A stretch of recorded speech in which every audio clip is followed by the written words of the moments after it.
Welcome, my friends, to that realm where the ordinary world flickers like a candle, and its shadows grow large enough to become mysteries. Tonight we consider not ghosts, but guilt. Not phantoms from the grave, but those that rise within the living heart. In this curious tale of the return of the Moresbys, a man learns that murder may silence a voice, but never the truth behind it. The world, you see, is moral, whether we wish it or not. It was built that way. A cat may seem a small, soft, harmless thing, yet it may bear in its silence the weight of all divine justice. When man denies his conscience, creation itself remembers it for him. So listen closely, not for screams, but for the quieter sounds, the rustle of remorse, the padding of justice, and the patient purring of eternity.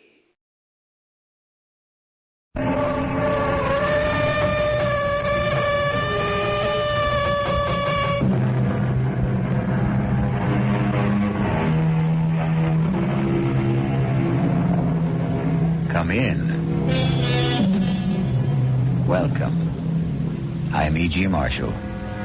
Welcome to the sound of suspense, the fear you can hear. For the next 52 minutes, we're going to take you into the world of mystery, into the world of terrifying imagination. The story you are going to hear concerns a question which has been asked since the first men on Earth were born and died. Is there a life after death? Is there a way to return from the grave? And if there is, can we come back in the body of a living creature? Even one that has claws instead of fingernails? Here is one chilling answer. Dr. Singh, you have to tell me. Could my wife have come back as a bird, a sparrow, something like that? Well, your wife was a rather big woman, Mr. Moresby, in a physical sense. How about a snake? A seagull? How about a cat? A great, big, fat cat? A cat?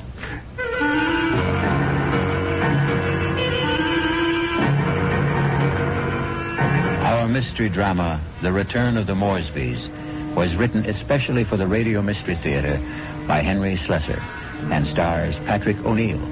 I'll be back shortly with Act One. Now, back to Mystery Theater. There's always news and more on 74 KCBS.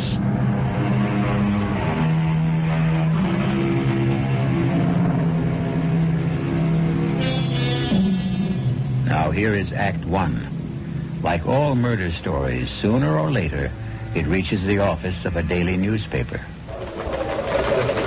You wanted to see me, Chief? You bet I want to see you, Prouty. Come in and shut that door.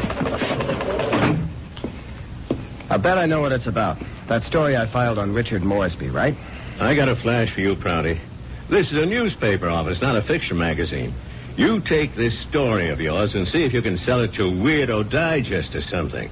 But get it off my desk. Now, wait a while, Max. I know it's offbeat, but I thought I handled it with a kind of a light touch. Stories about murder can't be handled with a light touch, not on this paper. But it's accurate. I mean, this is exactly what the guy Moresby told me, just before he died. Well, he must have been out of his head. He asked for somebody to hear his story. That's how I got to meet him. I was at the hospital covering that subway accident. Now, that story made sense to me. Nothing but nice, clear facts. But this nonsense... Please, let me tell you about this guy. Maybe you'll change your mind. All right, what about him? Well, for one thing, he was a real distinguished-looking guy. The only thing peculiar about him was his eyes. His eyes? Yeah. They were the palest blue eyes I ever saw in a man.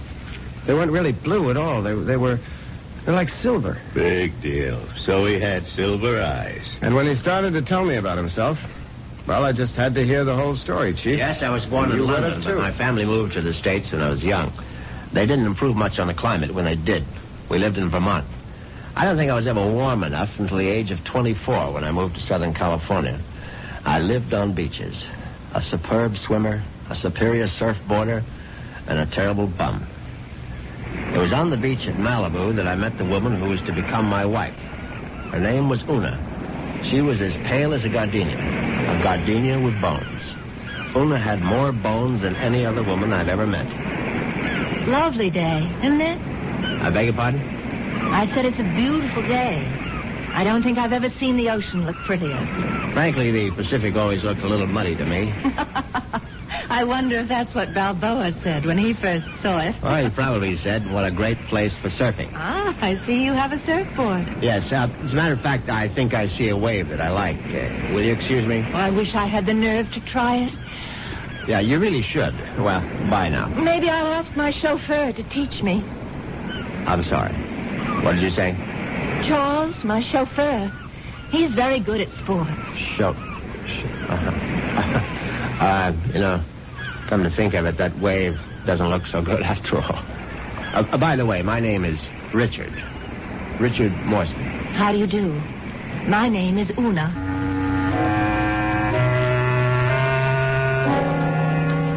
Una Vandermeyer. That was her name. As soon as I realized that she was from the Vandermeyer family, she didn't seem half as bony as she did before. In fact, not only did I become accustomed to Una's appearance, I was even able to tolerate her inane conversation. Can't you just feel the mystery of the stars, Richard?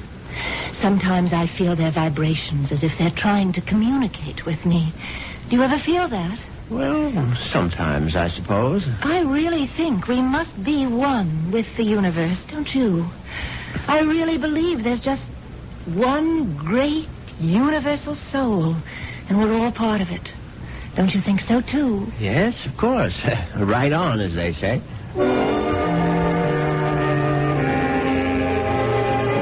You see what I mean? She talked that way all the time, from the first day of our honeymoon. Well, it was a fine honeymoon just the same. It lasted a whole year on the beaches of the Caribbean, on the French Riviera. I got browner and browner. Una got freckles. Finally, we returned to our home in Los Angeles and settled down to a quiet, comfortable marriage.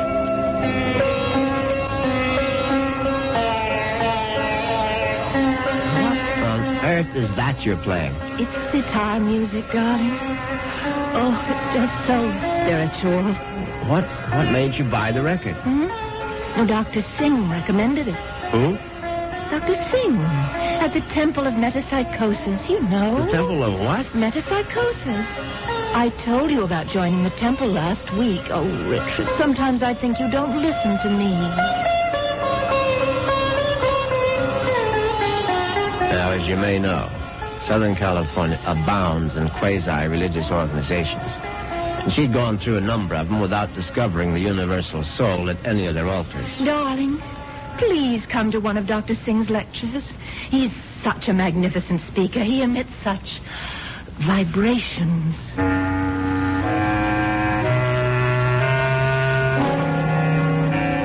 And I went.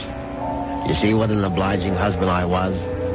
Actually, it turned out to be more interesting than I thought. The temple itself was unpretentious, and Dr. Singh was an impressive man. And when he spoke, I realized why his message had such appeal for Una, because he preached a doctrine that combined eternal life with a love of small animals. The soul is immortal. The soul cannot die. The soul, upon leaving the body, must make its passage elsewhere. There is a science called eschatology, which deals with the last four things: death, judgment, heaven, and hell. It is the most ancient of all sciences, and from its wisdom has come the inescapable certainty of the transmigration of souls. Yeah, I know it's a bit weird, but stay with it. And where does the soul go? According to the wise men of all generations past, the soul departs from the mouth of the dying. It is consequently a small thing. A bird, a snake, a mouse, a dove, or a hawk, a dog, a cat, an insect.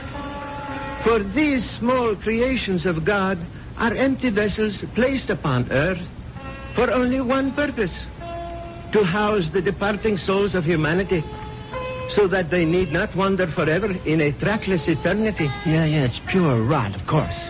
But that's what the man said. And Una sat there and believed every single word. Oh, wasn't he marvelous, Richard?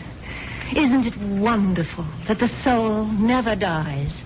That we can all come back as little animals? I'm not sure I want to come back as an animal. But you'd still be you, Richard. Oh, don't you see? Well, by the way, what was that envelope you handed Dr. Singh after the meeting? The envelope? Oh, that was my donation, of course. Your donation to the temple? Yes, to support the work of Dr. Singh, to open other temples around the world. Well, how much money was in the envelope? Now, what does it matter, Richard? I'm just curious. $2,000. Una, you go to that temple once a week. Do you always give that kind of donation? Oh, it's all in a very good cause, Richard. Well, in an equally good cause, that of finding out exactly how much of my wife's money was supporting this nonsense, I sneaked a look at Una's checkbook. The answer astonished me. Not only had my wife put more than $30,000 into Dr. Singh's collection plate, she had also donated some $20,000 more to various institutions for the care and feeding of cats, dogs, and birds. It was so kind of you to honor us with a visit, Dr. Singh. I know how terribly busy you are. On the contrary, you were kind to invite me to your lovely home. Oh. Now tell me, Dr. Singh, what determines the kind of animal one becomes when the soul escapes after death? Mrs. Moresby, that is a question which has baffled wise men for countless generations. But isn't it possible to do, well, research? Yes, Mrs. Moresby. I don't doubt that we could find the answer to such great questions if only we had the proper resources. But, unfortunately, that would require money. A great deal more money than the movement has at present.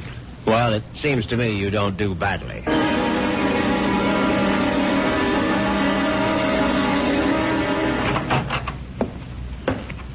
Well, there you are. Hello, Richard. Where have you been all morning? Right here, in my little sewing room. Don't tell me you were sewing. Oh, don't be silly. Actually, I've been composing something. A letter? Oh, something more important than that. Richard, do you realize that I have no last will and testament? Well, why should you? Healthy young chicken like you. I can't call myself young anymore, Richard. You'll always be young to me, darling. Oh, that's very sweet. But just the same, it's only practical to have a will. Would you read it over, Richard, and see if it sounds legal enough? Certainly. Well, let's see now. I, Una Vandermeyer Moresby, a resident of the city of Los Angeles, state of California, residing at 8 Sheridan Drive, being over the age of 21 and of sound and disposing mind and memory. Darling, this is superb. Where on earth did you get the language? Well, to tell you the truth, I copied it out of Daddy's will. The one that left you $10 million? Yes. Well, I don't see how you could go wrong. Let's see now. Not acting under duress, menace, fraud, or undue influence of any person whomsoever... Good Lord, Una. What's that? What is it? What? You're not serious about this. Oh, about making a will? Well, of course I am. I mean, this bequest to the temple of mumbo-jumbo. What's wrong with it? Now, listen, darling. I told you how important Dr. Singh's work is, but it requires money to carry it on. Tons of money. So the least I can do is to help the poor man as much as I can. But you're giving him 90% of your entire fortune. Ah, you'll still have $1 million if I go first, Richard. Isn't that enough? No, it isn't. I mean, the whole thing is ridiculous. Don't you realize that man is a fraud, a charlatan? What? Oh, for heaven's sake, Una, open your eyes. Don't you realize the simple truth? Your money won't build any temples. It's just going to line the pockets of that turbaned phony. Richard, what a terrible thing to say. Well, you told me you liked Dr. Singh, that you were very impressed by his theory of transmigration. Darling, I was only saying all that to please you. But now I'm telling you that the only thing Dr. Singh is planning to transmigrate is your money into his savings account. And frankly, I'm not going to let him do it. Richard, what are you doing? You're tearing up my will. That's right. How dare you do such a thing? It's my money, and I'll do whatever I please with it. Ona, darling, I just want you to have a chance to come to your senses. Oh, there's nothing wrong with my senses. I can see very clearly what the real trouble is. If I didn't leave a will, all my money would go to you, wouldn't it? Well, naturally, I'm your husband. You don't have any other evidence. And that's why you're acting this way. It's just plain and simple greed. Una, listen to me. No, it's all right. It's all right. I'm glad you tore up that will, Richard, because I realize now that I was quite wrong. Do you? Yes. It's a mistake to leave only $9 million of my money to the temple. I'm going to leave all of it to Dr. Singh.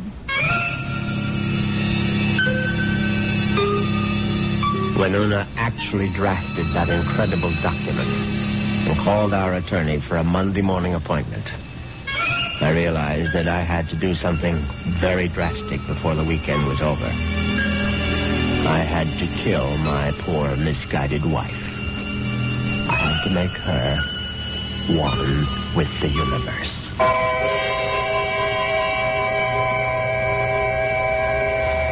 It's obvious that Mr. Moresby is going to be a very reluctant murderer. The question is, will his reluctance get in the way of his efficiency? We'll get the details when we return shortly with Act 2. Mystery Theater on News 74, KCBS.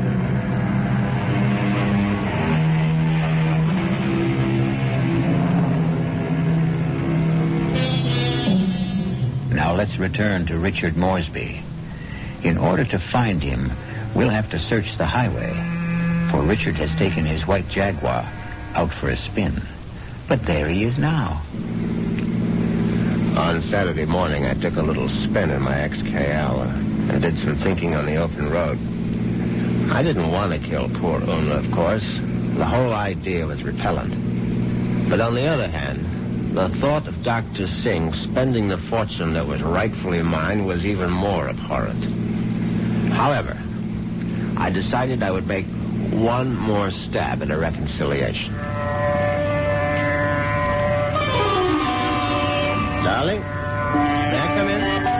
It's your living room, too. It doesn't feel like it.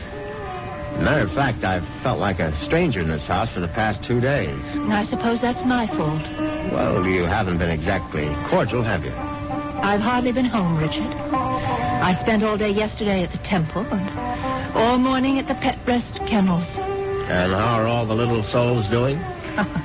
You just won't stop being irreverent, will you? It's been my money all along, hasn't it, Richard? From the very beginning, you were attracted to my money. Well, now, darling, if you thought that, you would never have married me. I didn't want to believe it. I don't want to believe it now. Well, now, how can I prove to you that you're mistaken? Richard, do you really want to prove it? Of course, I'll do anything you say. All right. Now, I know exactly what you can do. You can let me leave my money to Dr. Singh and the temple. The whole $10 million? Yes, because that's the only way I'll know that it's me you love.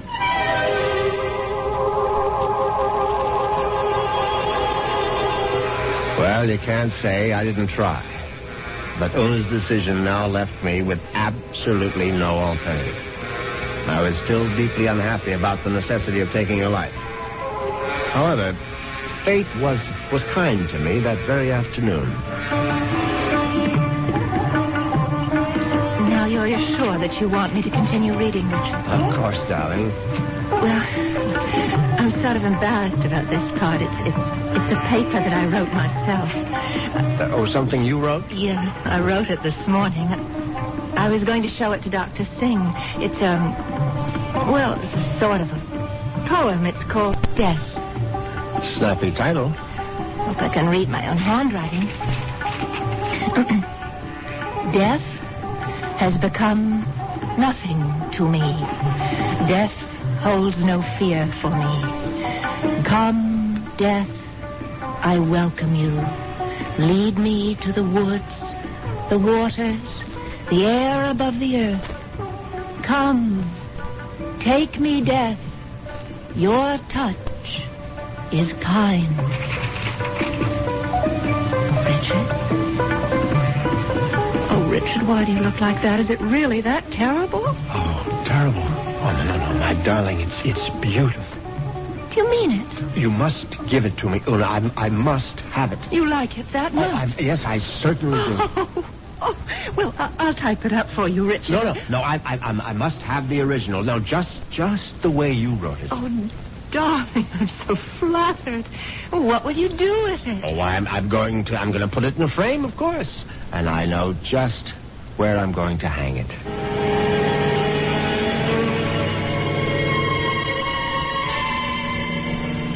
Yes, I could hardly believe my ears. Una had written her own suicide note in her own handwriting. It was truly karma at work. Now there was no question of failure, and no longer any need for delay. Oh, what a lovely idea this was, Richard. Candlelight dinner for two. Yes, I thought you'd enjoy it. So sweet of you to handle the whole menu with cook. You spoil me shamefully.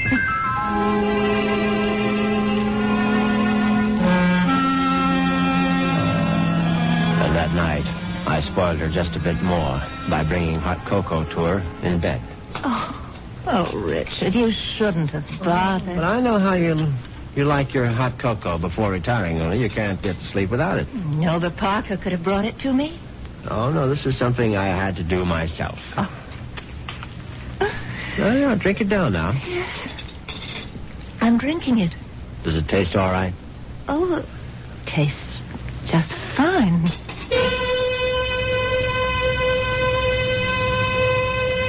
Now, that was very good news, because I'd prepared the hot cocoa myself, and I had no idea whether 25 melted sleeping pills would seriously affect the flavor.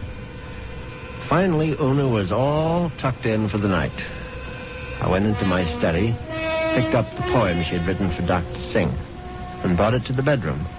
I placed it carefully on the night table beside her. Then I bent over my sleeping darling to see if she was getting along all right. She was very, very quiet. And then a dreadful thing happened. Una opened her eyes. Richard. Oh, Richard. Hush, darling. Now go back to sleep. Richard, I'm sick. No, my love. No, you're only sleepy. Cocoa tasted so strange. I didn't want to upset you, Richard, but I'm sick. No, you'll feel much better in the morning, Una. I promise you. Tomorrow morning, you'll be one with the universe. Richard, that paper. What paper, darling? Here's my poem. My poem for Dr. Singh. What's it doing? I was just reading it over, darling, that's all. And that bottle, my sleeping pills. Oh, it's empty. The bottle is empty. Oh, Richard. What have you done? Nothing, darling, nothing. Now, just go to sleep. Cocoa. You put sleeping pills in it. All of them. Don't try to get up, Una, please. Now, don't. Trying to kill me. You're trying to murder. No, for heaven's sake, Una, now stop saying things like that. Do you want the servants to hear? Help somebody. Help. Now, come on, lie down. Lie down, Una, for heaven's sake. Come on, now, lie down. Lie down. There. That's better. You won't get away with it. You won't get away with it, Richard. I promise you. Anything you say, darling. I'll come back, Richard. You know I'll be back. Yes, of course. Just welcome death, Una. The way you wrote in your little poem. I'll be back. I swear it. Oh.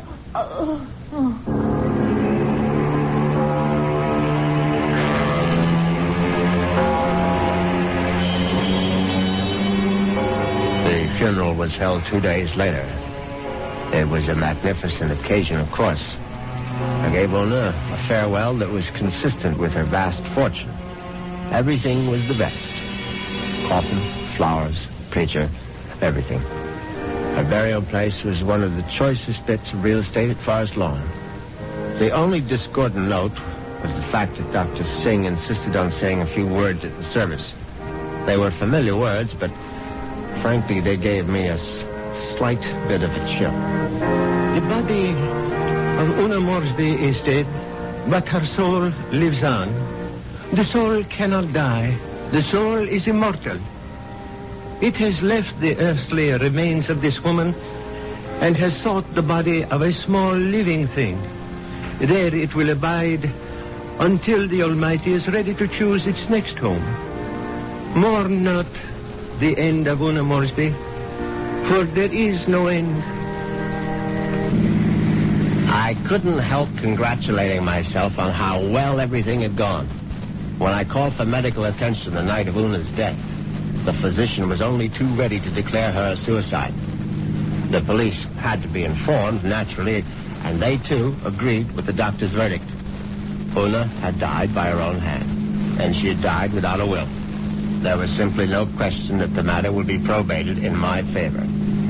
Suddenly I realized I was not only rich, but a rich widower. What vistas opened for me? The devil. Look out, you stupid mongrel! Dog trying to get run over.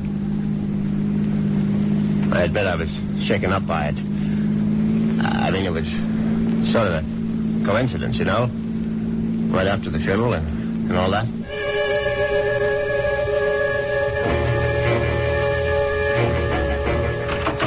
I was very glad to be home again, you can be sure.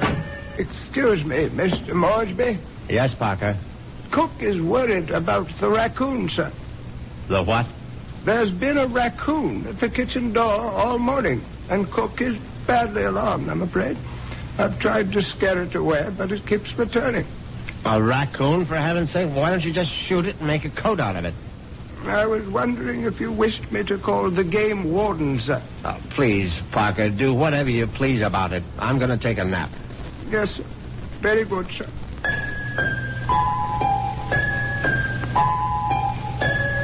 I went upstairs at once, undressed, and got into bed. It was a warm day, and yet I found myself cold. I got out the electric blanket and soon felt very cozy indeed. In fact, I felt so much better that I made a phone call.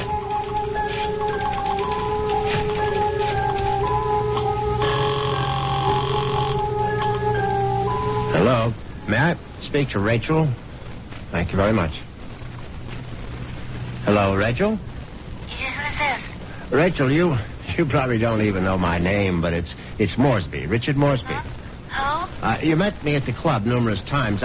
I'm the rather distinguished-looking gentleman who sits at the table on the far right corner. Oh, yeah, well, that's not my station. Yeah, I know it isn't, and I've always regretted it. Frankly, I would have enjoyed my lunches at the club even more if you had served them. Listen, I'm pretty busy right now. Well, what I wanted to find out was if you're busy this evening. Oh, what'd you have in mind? Oh, a little, quiet dinner, perhaps? Is that all you had in mind? Why don't we just wait and see? I can pick you up outside the club whenever you're free. Yeah, how I know it's you. I mean, I'm still not sure which gentleman you are. I'll be sitting in an XKL Jaguar. Do you think you'll recognize it? A Jag? I get off at 6:30. See you then.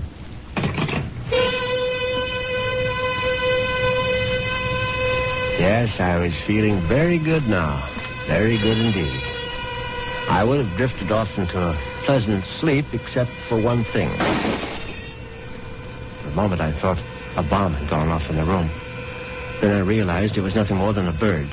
A foolish sparrow had dived in headfirst into the plate glass window of the bedroom and now lay stunned on the carpet. I looked at the thing's fluttering little heart, and suddenly I was struck by a terrifying palpitation of my own. The dog, the raccoon, the bird. Good Lord. Could one of them have been Una?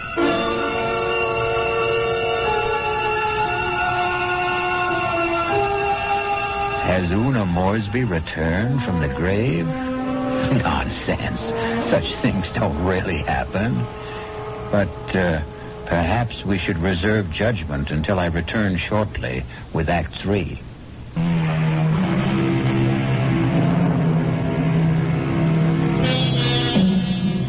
Now let's see if common sense has returned to our hero. He's doing a sensible thing right now. He's taking a good, refreshing shower.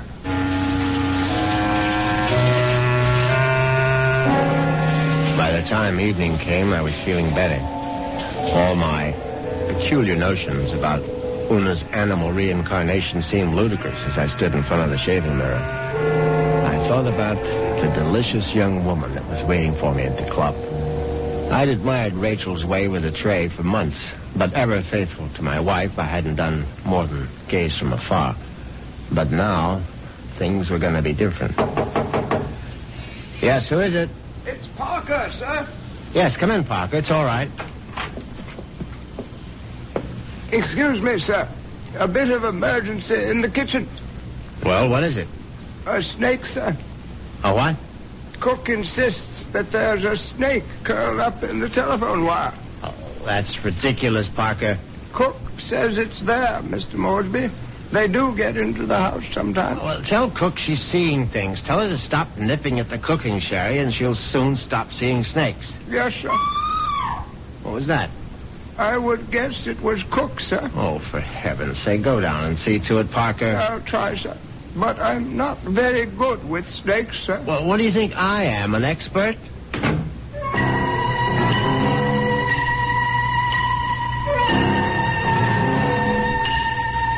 But that wasn't the end of it. 10 minutes later, Parker was back upstairs saying that the snake had left the kitchen and run into the living room. No, I suppose snakes don't run, they slither. It slithered into the living room and was now embracing still another telephone wire, obviously mistaking it for a long-lost love. But then, another unsettling thought came into my mind. What if the snake... No, that was ridiculous. Hello? Hi. Is this Mr. Moresby? Yes, who's this? Rachel, from the club. Oh, yes, Rachel, what is it? Listen, could you make it 6 instead of 6:30? I'll try to sneak out a little early. Yes, fine, I'll be there as soon as I can. In the Jaguar, right? Yes, in the Jaguar. Listen, the reason I want to leave earlier is because my husband always picks me up at 6:30. What was that? So I asked one of the girls I work with to tell him I got another job someplace. He won't care. He likes me to earn extra money. Yes, I see. So, just to make the story look good, I guess you'll have to lend me a few dollars after our date. Yes, of course. And listen, I really do remember you, sugar. You're the handsome one with a cute bald head. See you soon.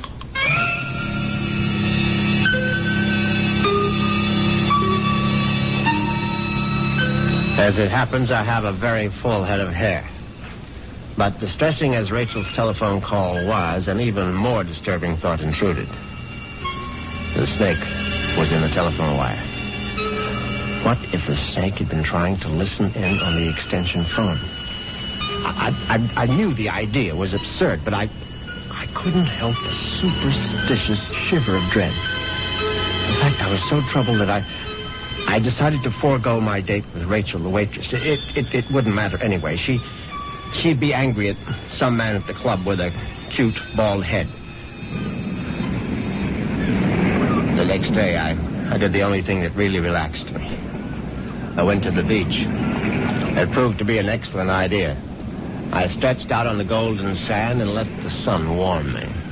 I listened to the waves beating against the shore.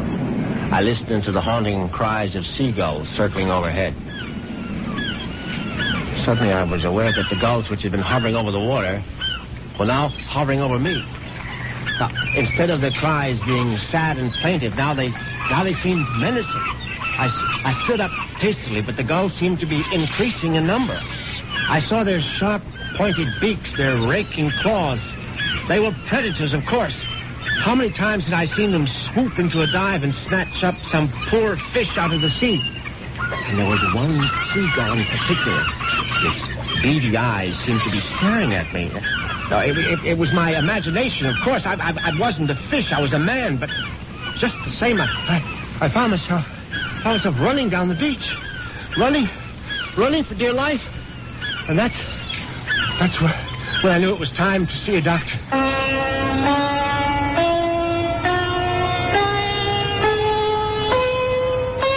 Yes, Mr. Moresby. I'm very pleased that you honored the temple with your presence. I'm grateful that you're willing to see me, Dr. Singh. I realize that, well, you've had a disappointment. A disappointment? I'm afraid I don't understand. I know my wife made certain promises to you concerning her will. I believe she mentioned some modest donation. She wasn't in her right mind, of course. I mean, when she took those sleeping pills. Yes, it was very sad. I trust that she has found the peace and happiness that she sought. Frankly, that's what I wanted to talk to you about. I mean, about whether you really believe that my wife is, well, that she's some kind of animal right now. But of course I believe it, Mr. Moresby. I don't merely believe. I'm positive. When your wife passed from this world into the next, her soul made its escape. Yes, I know how it goes, but what I'd really like your opinion about is what sort of animal do you think she might be now? I told you, Mr. Moresby, we have no way of knowing. But can't you take a guess? I mean, you said it might be influenced by a person's karma. Am I quoting you right? Yes. The kind of person she was in life may well determine the kind of animal she is now. Your wife was soft. Your wife was gentle. Your wife was independent in spirit. Now, what animal does that remind you of? I don't know. I can't think. Then go home and think about it, Mr. Moresby. Go home and try to be one with the universe. I went home, and I tried to be one with the universe. Now, when that didn't work, I tried being one with a bottle of scotch. I was still in the library, asleep in the big leather chair, when I heard the noise in the cellar. I simply had to investigate. I looked into the cellar and found that one bare bulb wasn't enough for a thorough search. I found a flashlight and went down the cellar steps. At first there was nothing I could see. But then, there's an empty oil can. Swiftly, my flashlight picked out the culprit. At first, I thought it would turn out to be a mouse, but instead, it was a large, white cat. I don't like cats. I never have. Skulking, cynical creatures. When the beam of my flashlight hit it, the cat froze. I saw it was an alley cat. Its fur shaggy, its eyes baleful in the light. It was fat, and yet it was bony, too. I said scat, but it didn't scat. Instead, it started to walk toward me. And I knew for certain what Dr. Singh had meant. I knew for certain I was looking at the reincarnation of my wife. As soon as that hideous apparition howled at me, I made a cowardly dash for the cellar door. Once I was on the other side, I remembered the hunting rifle that Una had given me for Christmas. It stood unused in an upstairs closet. I found it. I loaded it and brought it back to the cellar. I hadn't fired a rifle since boyhood. I stood on the top of the stairs with my flashlight picked out the ghostly white form of the cat. I put down the light, raised the weapon, and squeezed the trigger. The report was deafening, but the recoil was worse. My precarious balance on the top step was lost. I fell to the bottom.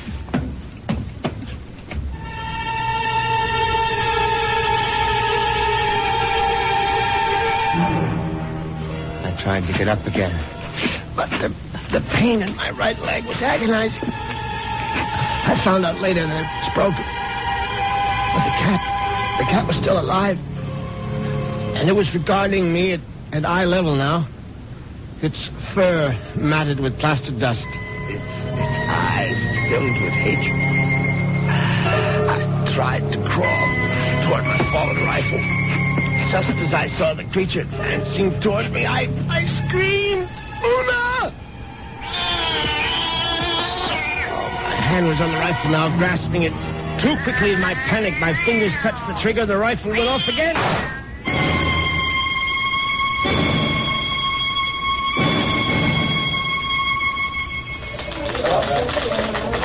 Well, that's how Moresby ended up in the hospital, Chief, with a broken leg and a bullet in his hip. And then he died.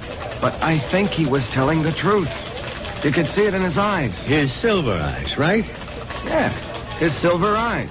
And you really believe that the guy's wife came back as a cat to get her revenge? What does it matter? It's still a good story. Sorry, Prouty, I can't okay it.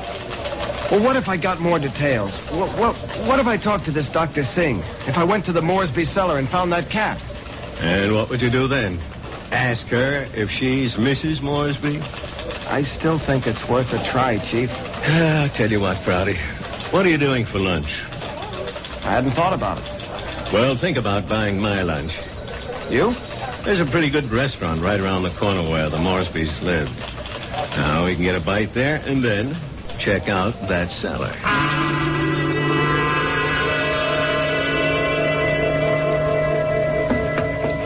So, this is where it happened, huh? Moresby fell from these steps when he fired that rifle. Hey, you can still see the plaster dust where the bullet hit. Yeah, I see it. But I don't see any white cat. It might be hiding someplace. Or it might be a figment of his imagination. Maybe so. Hold it. Did you hear something? No. Listen. There it is. Look. It's a cat, all right. And it looks like it just found its supper. Oh, that mouse is still alive. Yeah, but not for long. Look at it squirm. He's eating it. Yep. And there goes your mouse. Oh, my God. What's the matter, Prouty? Never see a cat eat a mouse before? Chief, did you see that mouse? Sure I saw it. But didn't you notice something? Like what? Its eyes. Chief, did you ever see a mouse with eyes like that? They were so pale blue, they were almost silver.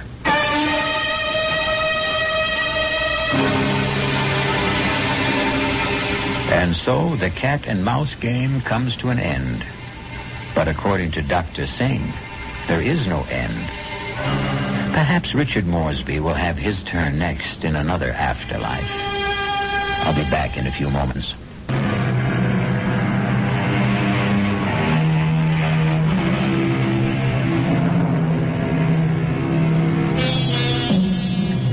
Do you believe in reincarnation?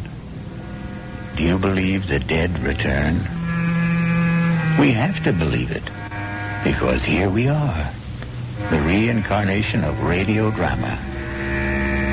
We hope you'll keep us alive by listening again to the Radio Mystery Theater. Our cast included Patrick O'Neill, Marion Seldes, Nick Pryor, and Dan Ocko. The entire production was under the direction of Hyman Brown. And so, as the last echo fades, we discover that horror, like humor, has its roots in truth. The murderer was not haunted by a cat, but by the fact. He thought he had killed one living soul, but found instead that he had only awakened another. For the universe, my friends, is not a machine to be fooled, but a story to be read. And every sin is but a missing line that the author will always write back in. So when next you hear a whisper in the dark, do not fear that the world is full of ghosts. Be comforted and warned that it is full of justice. You've been listening to Chesterton Radio, where imagination meets faith, and every story reminds us that truth, like light, never truly dies.